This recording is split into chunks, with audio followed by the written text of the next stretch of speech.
Welcome everyone, this is your host Abraham L. Jaguar, a professional game master. First of all, this channel is proudly sponsored by Dead3 Studios, the publishers and developers of Dames of Asstoria, a tabletop role-playing game where you play as monster girls experiencing high adventure in a world that doesn't fully accept them.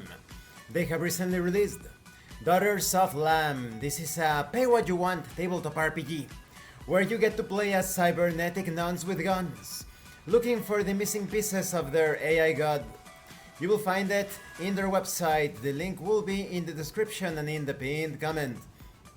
This channel is also proudly sponsored by the Red Room Publishing. Please check out their store for exclusive tabletop RPG products and check out their micro-red category of games. They are ready to play tabletop RPGs with their settings and a streamlined version of the red system, so they are perfect for pick up and play. You will find it in their website. The link will be in the description and in the pinned comment as well. Today I am starting a new review series featuring See You in Hell, a brutal tabletop RPG. What is See You in Hell?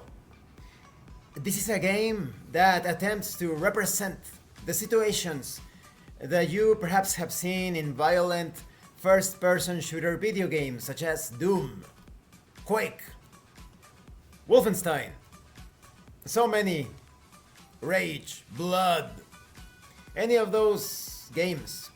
They have a lot to do with this one, although this game certainly fits more the Marine against Hell sort of thematic. Now let's talk about the quality of the PDF. Oh, by the way, yes, first criticism.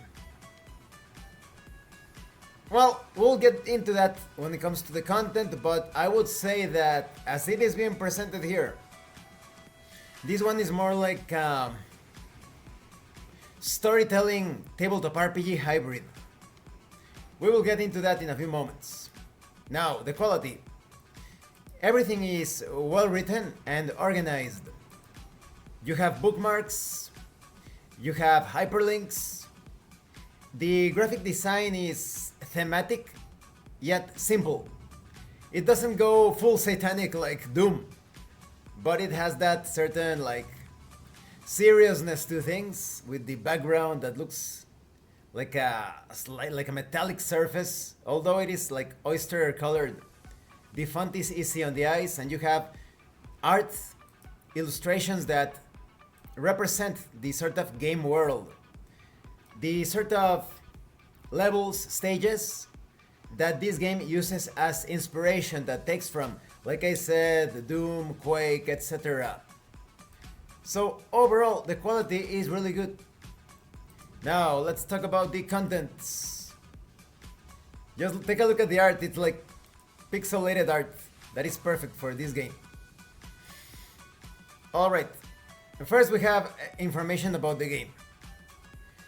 Using these rules, you and your friends can tell an adventurous story about the near future full of explosions and shooting, resembling games such as Doom, Rage, etc. Well, I guess you can tell an adventurous story after you finish the session, right? Because this is not exactly like a full-on storytelling game. That's why I say that this is more like a hybrid. Because like I always say, in tabletop role-playing games, you are not telling a story about your characters. You are experiencing the game world as your characters.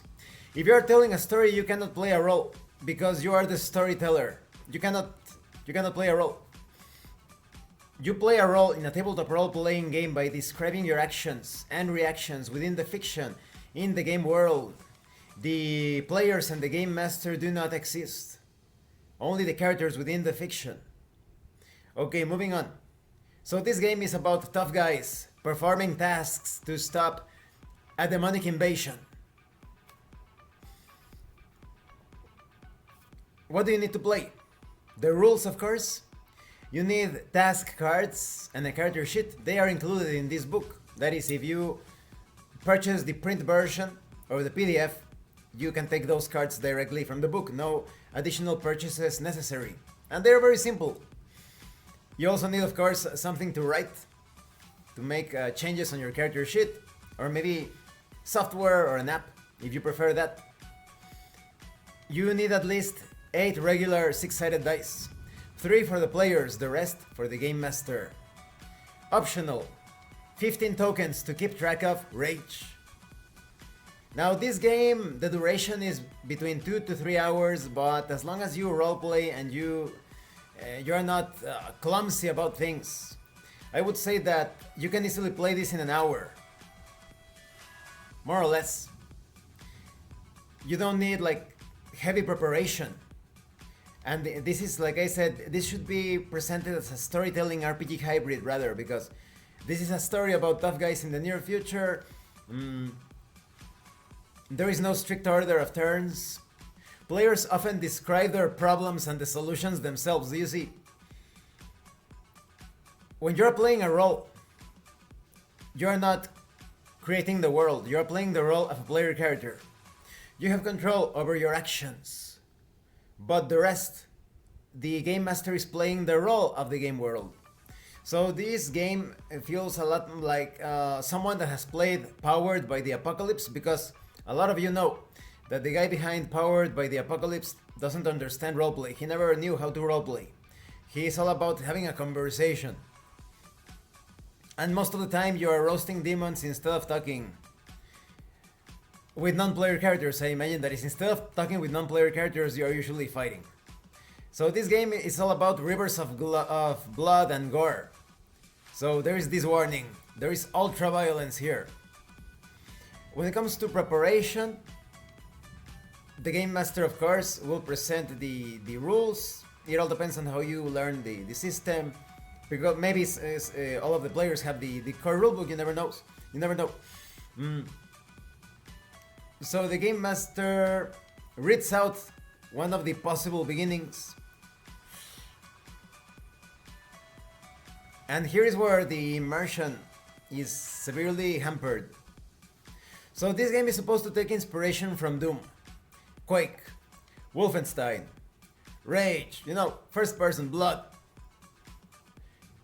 How lame would it be in those games if you were to constantly pause and start to ask questions about the game? So here it says, ask questions at the start about the place.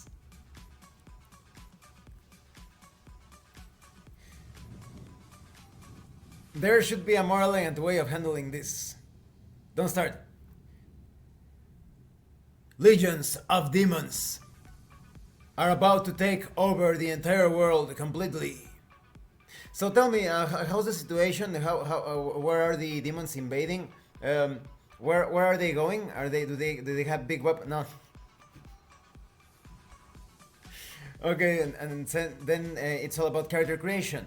During the character creation, the game master explains the rules and mechanics. You work together to create truly interesting and unique characters. Speak up your ideas, of course. During character creation, you're not yet playing the fictional world. You are creating your characters. Each player takes a character sheet and a pen or pencil. You divide the approaches among the players. This is a mechanic. We will talk about that later on. One player cannot choose both approaches in the line. For 2 players, everyone gets 3 approaches, and they don't repeat. For 3 players, everyone gets 2 approaches, and they don't repeat, etc. But when you have 4 players, they can repeat. After that, choose a concept and a memorable item. You can think of one yourself if you want to. This will help to understand characters and their motivation better. Each character starts with 1 rage. The game master gives 1 starting weapon depending on the concept and the wishes of the player. The game master asks each player, yes, because you are having a conversation about the characters, what do your partners know about you? What's your name? What about your appearance or behavior is the catchiest? The game master takes 1 die for each player and tells the player how it works. This represents danger. Each player draws two task cards and chooses the most interesting one.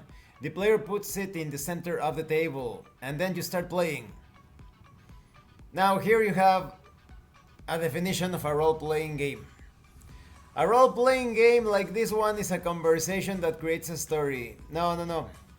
A tabletop role-playing game is a game where you play a role. A game where you play a role. You're not going to be... Timmy went into the bunker, he pulled out his gun and he started to shoot at everyone, at the demons inside of the bunker, and then Timmy was looking for a duct or some sort of passage leading from the bunker into the main base, and then Timmy, he found this grate and he pulled out his screwdriver. No. You can have a storytelling RPG hybrid game like Raven, Children of the Fall, The Hardy Boys, Steampunk, no, what was the name? Steam Build Riders. There are many games that have storytelling RPG like hybrid, but a role-playing game is not a conversation. You're not talking about your characters, you're not talking about the role that you're going to be playing, you're playing a role and you're playing a game, as simple as that. So when it comes to the players, they create the characters, they are responsible for their actions, aspirations and desires. Sometimes they throw dice, and they create the story along with the game master. Like I said, it is doable, but I wonder, I am still making my mind on various of the things presented here. Various of the things presented here. I am still trying to come up with my own thoughts, if they are good or bad for the overall experience. We shall see during the course of the review. The game master asks questions and listens to the players' answers. No. If you're going to be telling a story, do it elegantly. Like in the case of Raven, you have a segmentation, a division of the storytelling bits and the role-playing parts. In the case of Raven, a scene is clearly presented and the player tells a story about that scene, the way the character is moving about the scene, doing his activities, etc. But then, when there are roleplay moments, like in confrontations, then you go roleplay. So this game is going to be super clumsy, super lame. If you start... So what do you think? Should we have like a demon, like with a cannon instead of an arm? Or should we have, you see, you're just talking about a game. You're not playing a game, and you're not playing a role. You're talking about a game. So the game master puts ideas, moves and rules together, processes and turns them into the story. Well, the story is going to be created by itself as you're interacting with the game world. And the game master starts the game with an explanation of the rules and sums everything up at the end. Okay, the game. First of all, together you describe the world suffering from the demonic invasion and then create suitable characters. The game core is a sequence of key and transition scenes, as in a movie. The story ends with a boss fight in which the characters either win or go to hell. I think this is also one of the major problems, and this was a problem with Fabula Ultima. Decide what you are using as a source of inspiration, right? You do have some video game movies like Doom, which was entertaining to say the least, right? But if you are using Quake, the video game Doom, Wolfenstein as your sources of inspiration, then think in game terms. Don't think about a movie and director and dialogues and scripts. Think in game terms, video game terms. So here it should say the game ends with a boss fight in which the characters either win or go to hell. But like this, there is so much emphasis on the story and the movie. You're not role playing. You're not playing the roles of actors. You're playing the roles of characters. The cool thing about video games and even movies is that the fictional characters do not consider themselves actors unless you're having some very specific situations. Very specific situations like in Deadpool, where you break the fourth wall. Be it whatever, Batman, Star Wars, Indiana Jones, whatever. The characters do not consider themselves actors playing a character. They think that the world is real because they are real within the fiction. So you are playing the role of those fictional characters. And this concludes this part of the review series. In the next part, we are going to talk about character concept, approaches. Well, there's another section, it's called Go For It, but you could say that in general it's character concept and approaches. This game has some very interesting ideas, but it fumbles a lot on the presentation.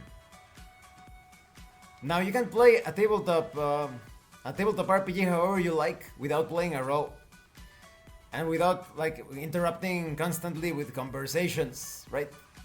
But it doesn't mean that it's the best way to do it. Your enjoyment will be incredibly enhanced when you play a role and you play a game. Thank you for watching this part of the review series. Don't forget to leave a like, comment and subscribe.